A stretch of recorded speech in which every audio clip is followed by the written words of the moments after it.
भारत को सराउंड कर लिया गया है कंप्लीटली और कोई भी इसके बारे में बात नहीं कर रहा और ये खतरे की घंटी है भारत के लिए। दोस्तों, ये मोस्ट डेंजरस जियोपॉलिटिकल डेवलपमेंट है साउथ एशिया के लिए। यानी कि जो क्राउन ज्यूल है उस सारे में से वो था ग्वादर का, क्योंकि भारत के पास है अरेबियन सी में चाइना को एंट्री मिलती है और वो स्टेट ऑफ मलक्का को बाईपास कर सकता है। जो डिफेंस मिनिस्टर है पाकिस्तान का, उसने क्या बोला था अभी रिसेंटली? उसने बोला था अगली बार हम दिल्ली पे अटैक नहीं करेंगे, हम मुंबई पे करेंगे। हमारे घर के डोर स्टेप के ऊपर वो थ्रेट पहुंच चुका है। पहले ड्रोन की फैक्ट्री लगाई बांग्लादेश में, अब लगा रहा है पाकिस्तान में। पूरा मिलिट्री इंफ्रास्ट्रक्चर पाकिस्तान को बिल्कुल थाली पे रखकर चाइना देता जा रहा है। मीडिया बात कर रहा है कि मोदी जी ने कैसे मास्टर स्ट्रोक्स करे, लेकिन एक्चुअल मास्टर स्ट्रोक तो चाइना खेल गया। चाइना को एयरक्राफ्ट कैरियर की अब जरूरत ही नहीं है। क्यों? क्योंकि उसके पास क्या है? उसके पास पोर्ट्स हैं। एयरक्राफ्ट कैरियर को आप डुबो सकते हैं, ये नेवी के बेसिस होते हैं, इसको आप डुबो नहीं सकते। अब भारत की गवर्नमेंट वो क्या कर रही है? भारत की गवर्नमेंट चुप है, क्योंकि अगर ये हुआ तो दैट मीन्स कि हमारे जो दोवाल साहब हैं वो फेल हो गए, इंटेलिजेंस के फेलियर है। इसलिए जो नेक्स्ट वॉर है वो आपका पाकिस्तान के साथ अकेले नहीं होगा, वो सारे के सारे सपोर्ट करेंगे पाकिस्तान को भी और बांग्लादेश को भी चाइना के कहने पर। ग्वादर में जब इसकी मिलिट्री बैठी होगी, आर्मी बैठी होगी चाइना की, जो स्टार्टलिंग है मई 2026। आपको याद है कि प्रधानमंत्री जो पाकिस्तान के हैं शहबाज शरीफ, उनको चाइना में बुलाया गया था। वो 2-3 दिन यहाँ पे बैठे रहे, लेकिन इस बार जो हुआ है वो कुछ स्टार्टलिंग था। $50 बिलियन वो दे दिए गए हैं इनको, और इस बार इंफ्रास्ट्रक्चर के ऊपर पैसे नहीं लगाए जाएंगे, पैसे चाइना किसी और चीज़ पे लगाएगा, और ये खतरे की घंटी है भारत के लिए।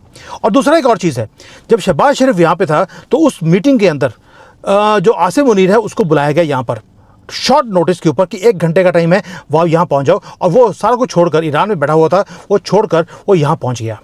दोस्तों, ये सारी डिटेल्स मेरे पास अब चाइना के इनसाइडर से मेरे पास पता लगी हैं। इंडियन मीडिया ने इसके ऊपर कवर नहीं किया है।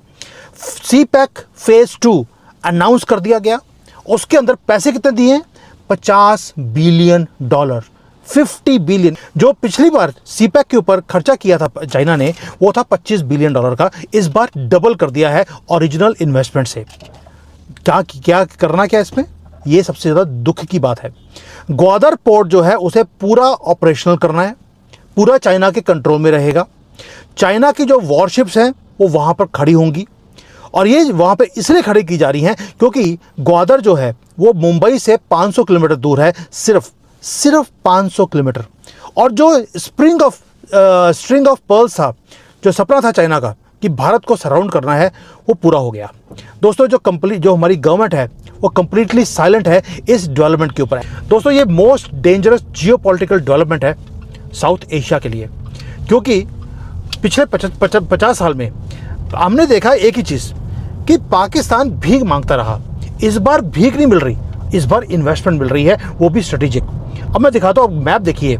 मैप के अंदर देखेंगे आप कि ग्वादर पाकिस्तान में, यानी कि अरेबियन सी के अंदर आपका पूरा का पूरा चाइना ने अपना पोर्ट को फुली ऑपरेशनल कर लिया, जहां पर चाइना की नेवी की बेस वहाँ पे बैठी है। हम्बरटोटा पोर्ट श्रीलंका में, वहाँ पर 99 ईयर्स की लीज चाइना के पास है। वहाँ पे पोर्ट, एयरपोर्ट, नेवल फैसिलिटीज़, वो सारी की सारी चाइना ने वहाँ पर एस्टेब्लिश कर ली है। बांग्लादेश में जाएंगे तो चिटागोंग पोर्ट है, वहाँ पे चाइना बिल्ड कर रहा है एक पूरा पोर्ट को। म्यांमार में जाएंगे तो कायाकापू, आपको मालूम है कि वहाँ पे ऑयल एंड गैस के टर्मिनल हैं। वहाँ पे चाइना की मिलिट्री का एक्सेस ऑलरेडी म्यांमार ने वहाँ पे दे दिया था जब इंडिया आउट के नारे लगाए थे। मालदीव्स है तो वहाँ पर मल्टीपल चाइनीज़ फैसिलिटीज़ ऑलरेडी काम कर रही हैं।